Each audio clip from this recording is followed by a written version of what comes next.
বর্তমান রাজনৈতিক অবস্থা বিচার বিশ্লেষণ করে বিএনপি এটা বুঝে গেছে যে বর্তমান অন্তর্বর্তীকালীন সরকার কোনোভাবেই নির্বাচন দেবে না।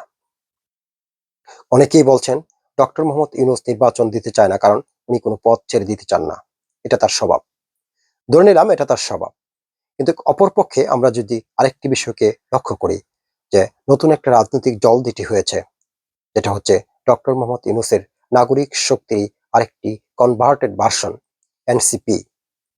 সেই রাজনৈতিক দলটি গঠন হওয়ার পরপরই তারা জোরে সোরে মাঠে নেমেছিল এবং তাদের সাংগঠনিক কার্যক্রম পরিচালনা করার জন্য বাংলাদেশের বিভিন্ন জায়গায় তারা অংশগ্রহণ করেছে।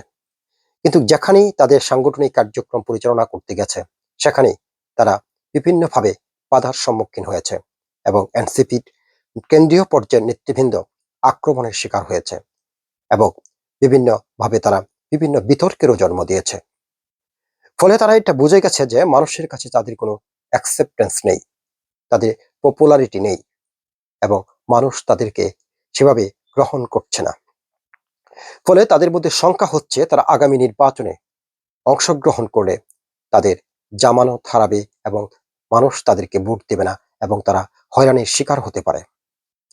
এই শঙ্কা থেকে বর্তমান এনসিপি পার্টি এবং ইসলামিক দলগুলো চাচ্ছে ডক্টর মোহাম্মদ ইউনূস দীর্ঘদিন ক্ষমতায় থাকুক। দীর্ঘদিন ক্ষমতায় থাকলে তারা বিভিন্ন ধরনের সুযোগ সুবিধা ভোগ করতে পারবে। তাছাড়াও বাংলাদেশের যে ছোট ছোট রাজনৈতিক দল রয়েছে, নাম সর্বস্ব, যাদের কোনো আহ, সাংগঠনিক কার্যক্রম নেই, এক ব্যক্তির এক পার্টি, তারাও চাচ্ছে ডক্টর মোহাম্মদ ইউনূস দীর্ঘদিন ক্ষমতায় থাকুক।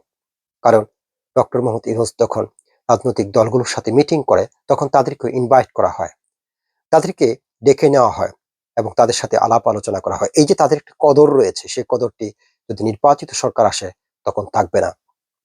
তারা কোনোদিন জনগণের ভোটে নির্বাচিত হয়ে পার্লামেন্টে যেতে পারবে না। সে কারণে তারা চাচ্ছে দীর্ঘদিন ডক্টর মোহাম্মদ ইউনূস ক্ষমতায় থাকুক। আর ডক্টর মোহাম্মদ ইউনূস ক্ষমতায় থাকলে তাদের কিছুটা কদর থাকে। সুতরাং যে যাই বলুক, মাঠের রাজনীতিতে একমাত্র একটি মাত্র রাজনৈতিক দল যারা নির্বাচন চাচ্ছে, তারা হচ্ছে বিএনপি। আর বিএনপি নির্বাচন না দিলে তারা আন্দোলনের হুঁশিয়ারি দিয়েছে। আর সে কারণে বিএনপির যারা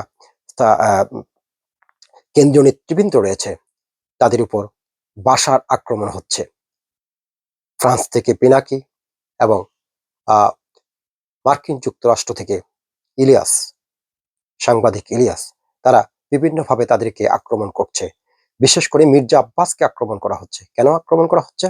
কারণ ঢাকার রাজনীতি গরম করার জন্য, ঢাকায় আন্দোলন সংগ্রাম করে চলার জন্য মির্জা আব্বাসের কোনো বিকল্প নেই। সকলকে ধন্যবাদ।